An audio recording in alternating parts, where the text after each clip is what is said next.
بسم الله الرحمن الرحيم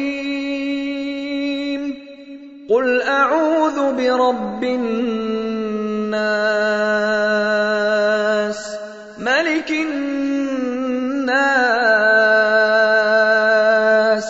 إله الناس من